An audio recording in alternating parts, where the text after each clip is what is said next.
plan for every donor. Notice we have the communication preference in here. Very important.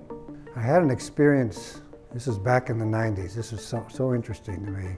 I was at a client situation on an East Coast city. I was living in Seattle at the time. And I was personally interested in what was going on, so I gave them, I think, $2,000. And that qualified me to get on a caseload, which I was fine doing. And I ran into the Frontline fundraiser at a client meeting back in this city back here on the East Coast. And here's what she said to me. Hey, Richard, I'm going to be in Seattle. You mind if I just stop by? I said, no, please, Mary, don't stop by. You don't need to stop by.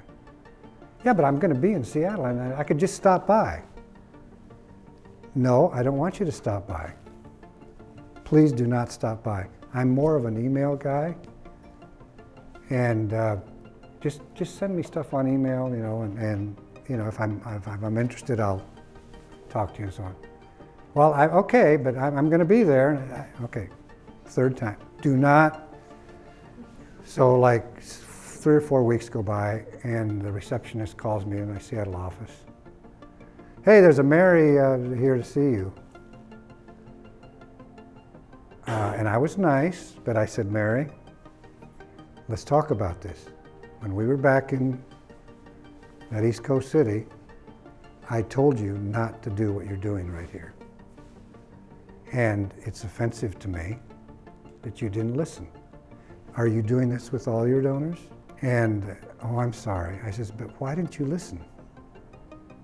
Why didn't you listen? I'm an email guy. I'm not show up to my home in my office guy. Some people are. I mean, you send them an email and they're all offended. They want you to stop by and have a cup of coffee and some cookies and talk about stuff, or go to the office and talk about business or whatever, and what the latest trends are in the internet or whatever. That's why communication preference is so important.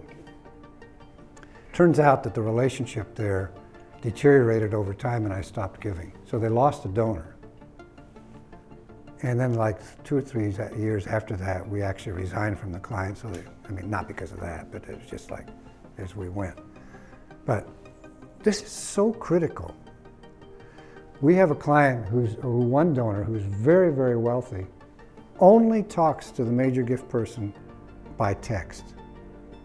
Text, not phone, not email, not personal, text.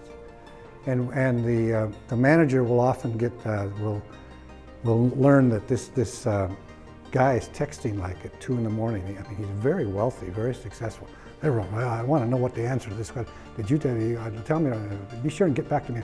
And there it goes, back and forth. And he gives $100,000. Okay, I'm going to send you $100,000. And it shows up electronically in the client's bank account. Text, preference, pay attention.